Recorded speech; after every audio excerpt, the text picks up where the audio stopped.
Hello friend, good morning. Welcome back to civil Gyan. आप सभी का सिविल ज्ञान में स्वागत करते हैं। आई होप आप सभी लोग अच्छे होंगे और बेहतर तरीके से आप अपनी पढ़ाई को कर रहे होंगे। तो यहाँ हम बात करेंगे एसएससी जी 2024 के बारे में। और आप सभी को पता है मैंने प्रीवियस 6-7-8 वीडियो में मैंने प्रीवियस ईयर क्वेश्चन पैटर्न को डिस्कस किया था। तो देखो, और मैंने एक वीडियो भी बनाई थी कि सब तैयारी की जाए। तो ओवरऑल मैं यही कहना चाहता हूँ कि जो आपका जो पैटर्न रहने वाला है, पैटर्न जो मैंने आपको बताया था, पैटर्न तो जो रहने वाला है उसमें आपको 50 से 60%, 50 से अगर मैं बात करूँ 60% या आप 70% मान लीजिए, ऐसे क्वेश्चन ऐसे टॉपिक देखने को मिलेंगे जिनसे आप रूबरू होंगे, या मैं कह दूं कि आपके वो नोट्स से डायरेक्ट मिलेंगे, या आपने जो अपना कोचिंग संस्था से पढ़ रखा होगा तो वो आपको मिलेंगे। बाकी जो चीज़ें 20 से 30% चीज़ें हैं आपके एग्ज़ाम के अंदर, वो ऐसी चीज़ें होंगी कि जिनको आप क्वेश्चन प्रैक्टिस के माध्यम से ही पकड़ पाओगे। अगर आप क्वेश्चन प्रैक्टिस नहीं करते हो, केवल थ्योरी पढ़ते जा रहे हो, तो आपका सिलेक्शन नहीं होने है। ये मतलब कड़वा है, सच है पर कड़वा है, क्योंकि जब तक क्वेश्चन प्रैक्टिस नहीं करोगे तब तक आप क्वेश्चन नहीं लगा पाओगे। तो क्वेश्चन प्रैक्टिस बहुत ज़रूरी है। मैं अपनी हर वीडियो में ही कहता हूँ कि ज़रूर टेस्ट दो, भले ही नंबर कम आए। उससे होगा क्या कि आपने मान लीजिए आपने नोट्स के अंदर इतनी सारी बातें पढ़ रखी हैं, पर एग्जाम में कोई ज़रूरी नहीं है कि यहीं से होकर आए।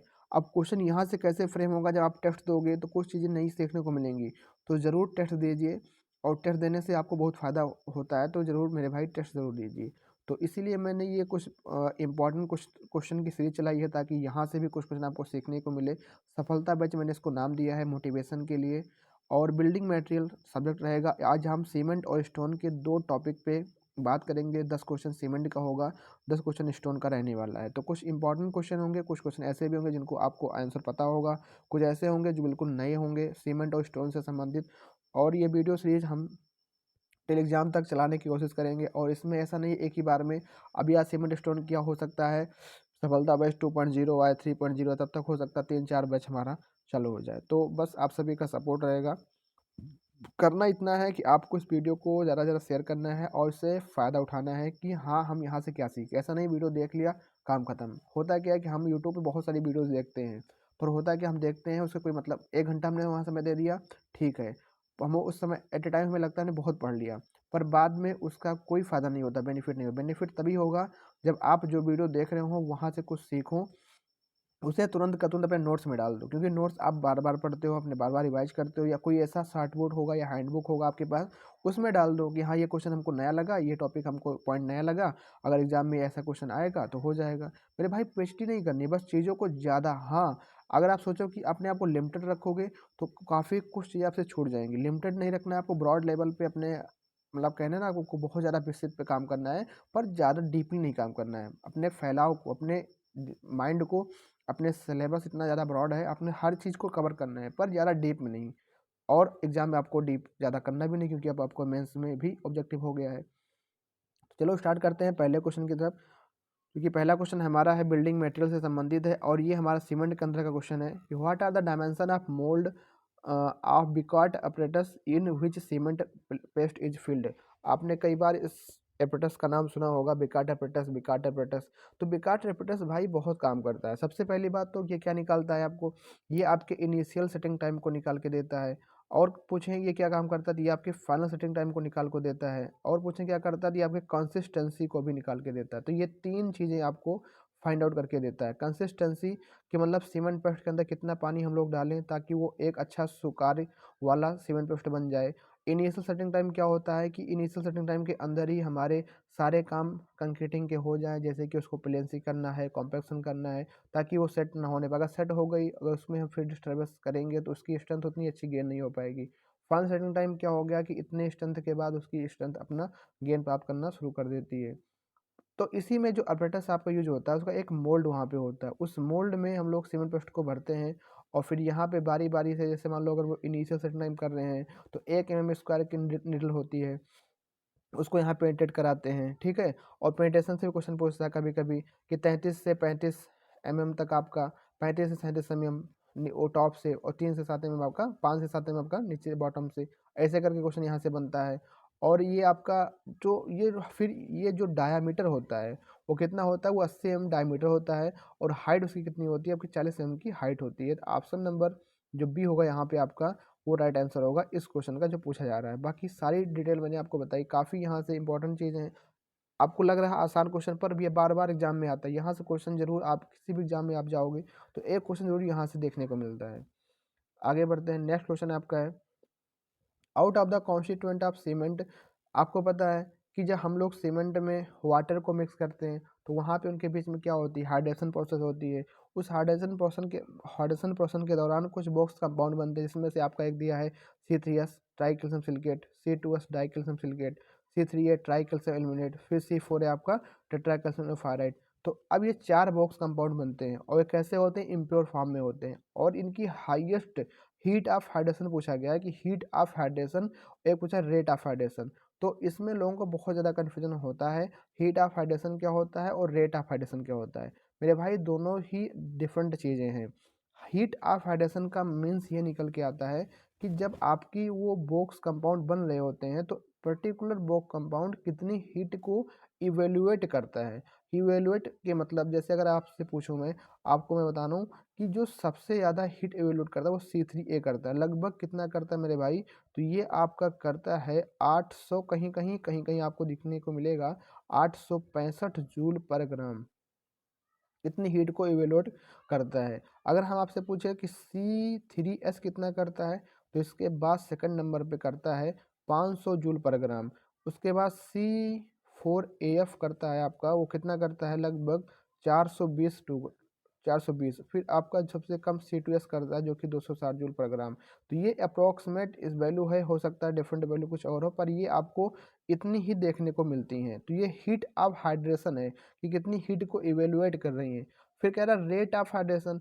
रेट ऑफ हाइड्रेशन के मतलब क्या होता है कि वाटर के साथ एफिनिटी किसकी ज़्यादा है, मतलब वाटर आया और वाटर के जस्ट आते ही तुरंत वो रिएक्शन शुरू हो गई, तो वो किसकी होती है, वो C4AF की होती है। हालांकि वास्तव में C4AF किसी काम का नहीं होता, हमारी उतनी स्ट्रेंथ तक में पार्टिसिपेट नहीं करता।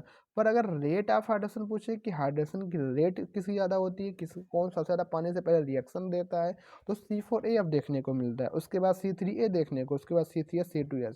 तो इन दोनों चीज़ों में काफ़ी कन्फ्यूजन होता है।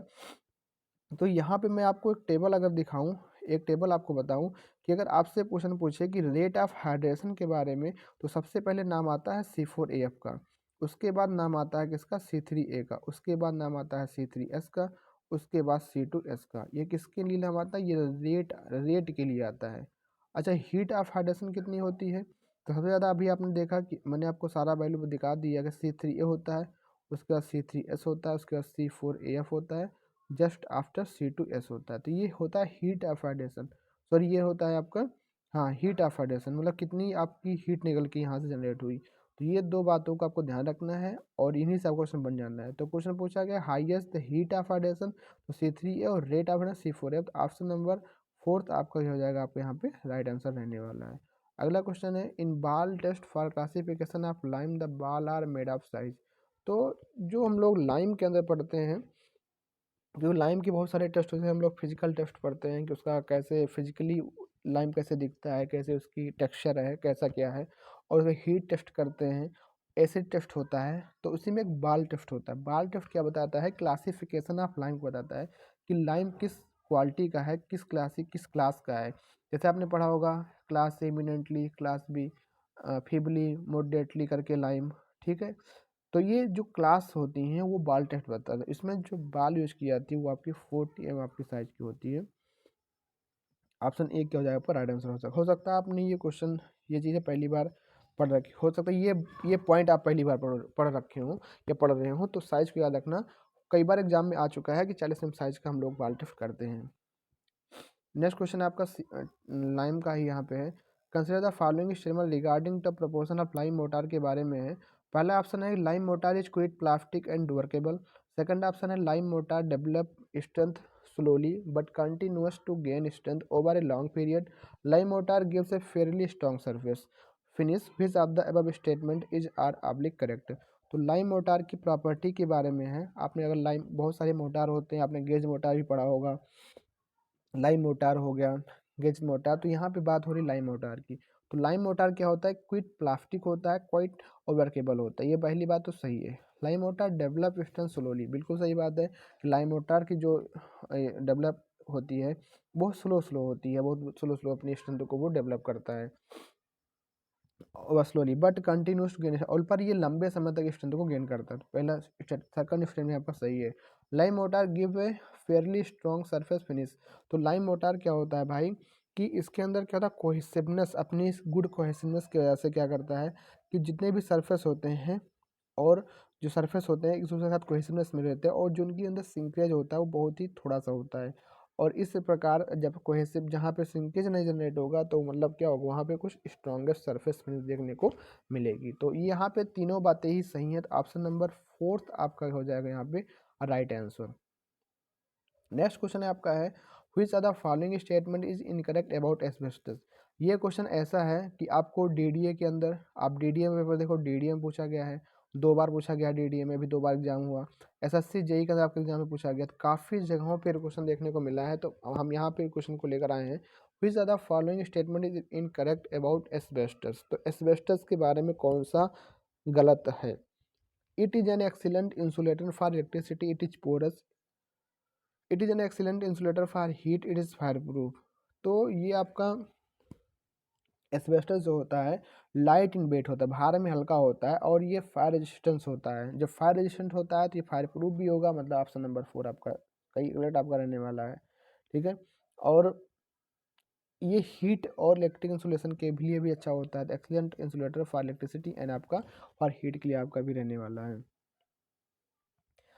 इसके अंदर क्या होता है कि जो वाटर की परमेबिलिटी अगर हम कहें तो लो परमेबिलिटी होती है, मतलब कि लो वाटर परमेबिलिटी हो। जब लो वाटर परमेबिलिटी होगी तो क्या होगा, लेस, मतलब कि क्या होगा, इट इज पोरस नहीं होगा, इट इज लेस पोरस होगा। पोरस मतलब क्या हो गया कि जो आपका एस्बेस्टस है उसके अंदर से पानी या जो वाटर होगा उसको एब्जॉर्ब करने की कैपेसिटी, या उसके अंदर से होने की पानी पास करने की कैपेसिटी। तो जब पोरस होगा उसके अंदर, तो आपका जो होता है ये आपका ये कह रहा है कि इट इज़ पोरस, तो पोरस नहीं होता। तो क्या होता है, क्योंकि जब वाटर परमेबिलिटी हो ही नहीं पाएगा, वाटर उसके बीच से लो वाटर परमेबिलिटी रखेगा, तो कहाँ से पोरस होगा, तो मतलब कि इनकरेक्ट ही आपका हो जाएगा। तो यहाँ पे ऑप्शन नंबर बी आपका जो हो जाएगा आपका इनकरेक्ट रहने वाला है। नेक्स्ट क्वेश्चन आपका है सारी सीमेंटों को यहाँ पे मैच करना है। लिस्ट 1 में आपका जो है टाइप ऑफ सीमेंट है, लिस्ट 2 में आपको बताना है कहाँ पे इनका यूज होता है। पहली सीमेंट है लो हीट सीमेंट, दूसरी है क्विक सेटिंग सीमेंट, तीसरी है रैपिड हार्डनिंग सीमेंट, चौथी है पोर्टलैंड पोज़ोलाना सीमेंट। अब यहाँ पढ़ो, marine and hydraulic construction mass concrete structure road work where it is must open the road with minimum delay. तो जहाँ पे हमको तुरंत ही अपनी स्ट्रेंथ को गेन कराना होता है, तो आपको पता है रैपिड हार्डनिंग सीमेंट की ऐसा काम करता है, क्योंकि जितनी स्ट्रेंथ ओपीसी की एक दिन के अंदर गेन होती है उतनी स्ट्रेंथ मतलब जितनी स्ट्रेंथ 3 दिन में गेन करता है उतनी स्ट्रेंथ जो है आरएसी जो आपका रैपिड हार्डनिंग सीमेंट है आरएससी वो एक दिन में गेन कर लेता है, ऐसा देखा जाता है। Mass construction like dam abutment etcetera, तो इसके लिए लो हीट सीमेंट का यूज किया जाता है। Concrete to laid under normal water, तो क्विक सेटिंग सीमेंट हो जाता है। देखो सेटिंग, आप बहुत लोग कंफ्यूज होते हो क्विक सेटिंग सीमेंट और हार्डनिंग। सेटिंग और हार्डनिंग दूसरा दूसरा शब्द है। सेटिंग का मतलब होता है कि बस सेट हो गया है, अभी उसके अंदर मजबूती नहीं आई है। हार्ड मतलब क्या हो गया, सेट के साथ साथ उसमें हार्डनिंग मजबूती आना शुरू हो गई है। पोर्टलैंड पोज़ोलाना सीमेंट कहाँ पे यूज होगा, marine and hydraulic construction mass concrete में आपका यूज होने वाला है। तो आपने देखा पहले का हो जाएगा थर्ड ऑप्शन, क्विक सेटिंग का हो जाएगा 4, सी का हो जाएगा आपका 2, डी का आपका हो जाएगा 1। तो 3 4 2 1 आपका हो जाएगा यहाँ पे राइट आंसर। अगला क्वेश्चन है आपका according to IS code 12269/2013 insoluble residue OPC 53 grade cement shall not be greater than by mass. तो OPC 53 जो इनसॉल्युबल रेजिड्यू आपका होता है, अगर हम बात करें इनसॉल्युबल रेजिड्यू के अंदर, तो उसकी वैल्यू जो होती है IS कोड में कहा गया है कि 5% से अधिक नहीं होनी चाहिए, आपका से आपका अधिक नहीं होना चाहिए। तो आपका ऑप्शन नंबर डी हो जाएगा आपका यहाँ पे राइट आंसर है आपके यहाँ पे रहने वाला है। तो यहाँ पे कभी कभी आंसर आपको 5% देखने को मिलेगा, कहीं कहीं आपको 4% देखने को मिलता है। तो यहाँ पे ऑप्शन नंबर डी जो हो जाएगा आपका सही उत्तर रहने वाला है। Which types of special mortar are used for setting refractory brick in the furnace lining where the temperature is too high for ordinary mortar?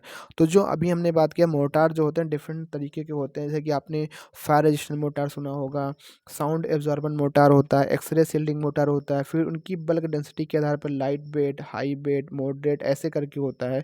तो वहाँ पे जब हम लोग रिफ्रैक्टरी वर्क में, मतलब कि वहाँ पे जहाँ फायर रेजिस्टेंस ज़्यादा चाहिए, तो वहाँ पर हम लोग फायर सील्डिंग मोटर का यूज़ करते हैं। ऑप्शन नंबर 4 हो जाएगा आपका यहाँ पे right answer.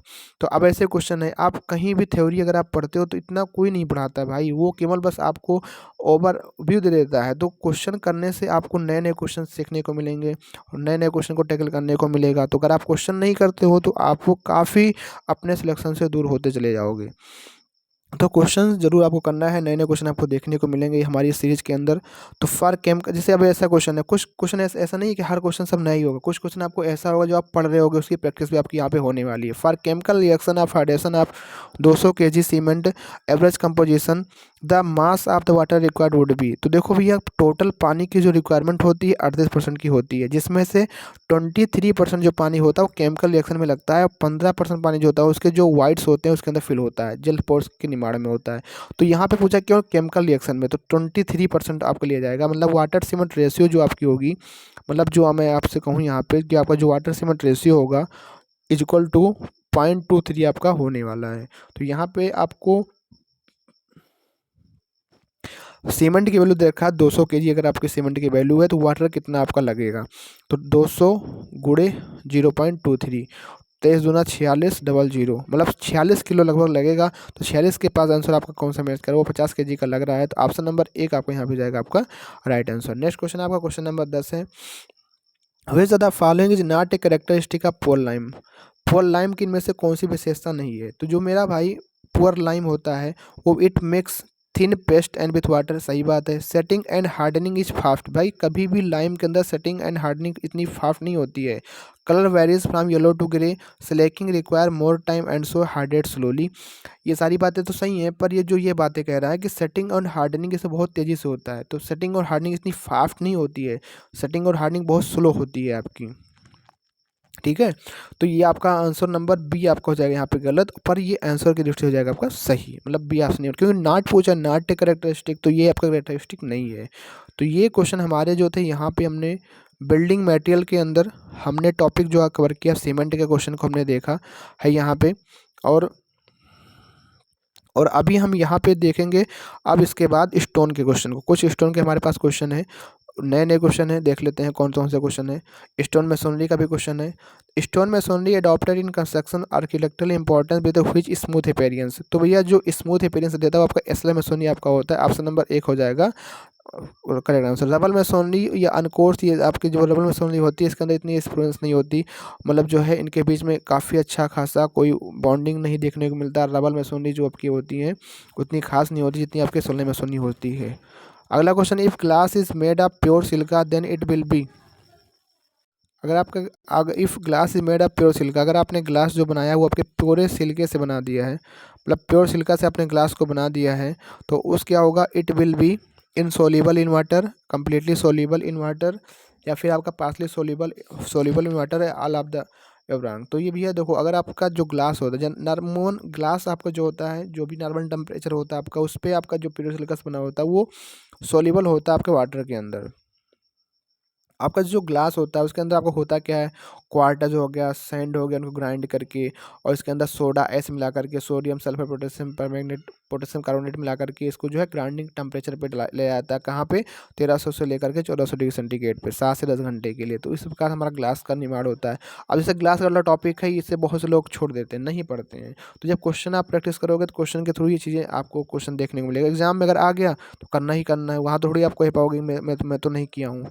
Transparent crystal of quartz, quartz का जो क्रिस्टल होता है जो ट्रांसपेरेंट हो, से हम लोग किस नाम से जानते हैं, तो आपका होता है रॉक क्रिस्टल के नाम से जाना जाता है। अब ये क्वेश्चन है, अब ऐसे क्वेश्चन आपके बुक्स में आपके नोट्स में नहीं होगा, क्वेश्चन जब आप प्रैक्टिस करोगे तब आपसे सीखने को मिलेगा। ये नया क्वेश्चन है, इसमें कुछ नहीं, बस आपको याद रखना है कि इसका रॉक क्रिस्टल होता है। The rock contain several mineral, अगर कोई ऐसी रॉक है जिसके अंदर बहुत सारे मिनरल हैं, सेवरल बहुत सारे मैनी मिनरल हैं, तो उसको हम लोग क्या कहेंगे, पॉली मिनरिक रॉक कहेंगे। ठीक है, बी ऑप्शन हो जाएगा आपका राइट आंसर। अगर किसी मिनरल के अंदर केवल एक रॉक पाई जा रही है तो उसको हम लोग कहेंगे मोनोमिलिक रॉक। नेक्स्ट क्वेश्चन आपका है question number 15, which of the following stone है the highest resistance to fire. Which of the following stone है द हाईएस्ट रेजिस्टेंस, कौन ज़्यादा रेजिस्टेंस करेगा। द सैंड स्टोन आपका जो हाईएस्ट रेजिस्टेंस होता है, आपने सुना होगा कॉम्पैक्ट सैंड स्टोन होता है जो ज़्यादा रेजिस्टेंस को प्रोवाइड करता है। नेक्स्ट क्वेश्चन है सेडिमेंटरी रॉक। अब इसको आप ध्यान से पढ़ोगे तो आप आसानी से क्वेश्चन कर पाओगे, अगर आप ध्यान से नहीं पढ़ोगे, नया क्वेश्चन है बिल्कुल, पर बहुत ही आसानी से है। एक sedimentary rock mainly compose of minute mineral fragment and crystal less than 0.002 mm। तो आपने अगर साइज याद होगा कि 2 माइक्रोन से नीचे आपका नीचे क्या होता है, क्ले होता है, ठीक है, 2 माइक्रोन से भी छोटा आपका होता है in diameter of clay party grade, तो पार्टिकल कैटेगराइज एज, मतलब कोई ऐसी रॉक है जिसके अंदर बहुत ज़्यादा फ्रेगमेंट है, वो भी 2 माइक्रोन से नीचे के पार्टिकल उसके अंदर पाए जा रहे हैं। तो आपने क्लासिफिकेशन में पढ़ा था कि सिलिशियस रॉक होती है कोई, अगर जिसके अंदर सिलिका मैटर ज़्यादा है तो सिलिशियस, कैल्शियम जिसके अंदर कैल्शियम, जिसके अंदर आपका कैल्शियम मतलब लाइमस्टोन पाया जाएगा। आर्जिलेशन जिसके अंदर क्ले पार्टिकल पाया जाएगा, तो क्ले पार्टिकल पाया जाता है, आर्जिलेशन आपकी हो जाएगी, फोर्थ आपका हो जाएगा यहाँ पे राइट आंसर रहने वाला है। अगला क्वेश्चन है as per I score 10,018 to 1981 diameter of the splitting. जो हम लोग स्प्लिटिंग टेंशन टेस्ट हम लोग करते हैं स्पेसमैन, वहाँ पे जो स्पेसमैन की साइज़ होती है आपकी कितनी होती है, वो 45 mm की आपकी स्पेसमैन का साइज़ होता है। और वहाँ पे जो हमारा लोड लगता है, रेट ऑफ लोडिंग अगर पूछ ले तो याद रखना 0.2 किलोमीटर पर सेकंड की रेट ऑफ लोडिंग लगती है आपकी, ठीक है, 0.2 किलोमीटर पर सेकंड रेट ऑफ लोडिंग जो अप्लाइड होता है उसके ऊपर, सैंपल के ऊपर, तो 45 में आपका हो जाएगा राइट आंसर यहाँ पे रहने वाला है। नेक्स्ट क्वेश्चन आपका है which the following durability test of the stone is prescribe by the bureau of Indian standard. Durability के लिए वो कौन सा टेस्ट करते हैं, तो आपका होता है क्रिस्टलाइजेशन टेस्ट आपका होता है। ऑप्शन नंबर 2 आपका हो जाएगा यहाँ पे राइट आंसर रहने वाला है। यहाँ पे आपका जो ब्राड टेस्ट होता है वो आपके फ्रोस्ट रेजिस्टेंस के लिए होता है, किसके लिए होता है, फ्रोस्ट रेजिस्टेंस के लिए आपका यूज किया जाता है, ठीक है। इसमें तो आपका जो सॉल्युबिलिटी मैटर को चेक करने के लिए आपका किया जाता है, ठीक है, तो ये आपका फ्रोस्ट रेजिस्टेंस आपका यूज किया जाता है, तो आपका ऑप्शन नंबर 2 यहाँ पे हो जाएगा आपका राइट आंसर रहने वाला है। For the construction of dome, अगर आप डोम्स बना रहे हो तो उसके कंस्ट्रक्शन में क्या ध्यान रखोगे कि भैया जो आपका स्टोन होना चाहिए वो आपको लाइटर स्टोन का यूज करना चाहिए। जैसे कि हम लोग कौन सा यूज करते हैं, मार्बल हो गया या फिर हमारे पास कोर्स ग्रेन सैंडस्टोन हो गया, इन सारी चीज़ों हम लोग यूज करते हैं। अगर हैवी कोई वर्क हो रहा है वहाँ पर ग्रेनाइट का यूज होता है। अगर हम लोग स्लेट या मार्बल की बात करें तो ये सब इलेक्ट्रिक स्विच बोर्ड बनाने में भी होते हैं। तो ये डिफरेंट तरीके के आपके स्टोन होते हैं जो डिफरेंट प्रकार के वर्क में यूज होते हैं। मार्बल है तो आपका ऑर्नामेंटल वर्क में भी होता है, ग्रेनाइट आपका क्या होता है जो शिप के और शिप पियर्स वगैरह में, जहाँ पे पियर्स वगैरह बना ब्रिजेस पियर्स बनाने में यूज होता है। तो इन सब के क्वेश्चन थे आपको, तो यहाँ पे हमारे पास आज 20 क्वेश्चन थे। एक क्वेश्चन और देख लेते हैं, the presence acting on the stone is masonry. तो आपका प्रेशर जो प्रेशर एक्ट करता है on the stone is stone masonry. तो हमारी जो स्टोन मेसोनरी होती है उस स्टोन मेसोनरी में जो प्रेशर आता है, क्योंकि होता क्या है कि हम लोग स्टोन को जैसे उठा के लाते हैं उसको थोड़ा बहुत ड्रेसिंग करके अपने स्ट्रक्चर बना लेते हैं, तो उसके जो लोड आता है वो perpendicular to the direction of bedding plane. जो भी बेडिंग प्लेन होगा, अगर इस तरीके से लोड आ गया ना तो फेल कर जाएगी, ऐसे लोड आता है, जो भी लोड आता है ऐसे लोड है, परपेंडिकुलर टू बेडिंग प्लेन आपका आता है। तो ये हमारे पास लगभग 20 क्वेश्चन आज थे और 10 क्वेश्चन हमारे सीमेंट के थे, 10 क्वेश्चन हमारे पास बीएमसी के थे। तो हमारा जो यहाँ पे है सीमेंट है और यहाँ पे हमारे पास स्टोन है। तो आपने यहाँ पे देख सकते हो कि हमने 10 क्वेश्चन सीमेंट के किए, 10 क्वेश्चन स्टोन के किए, तो काफ़ी कुछ नए क्वेश्चन आपको देखने को मिले होंगे।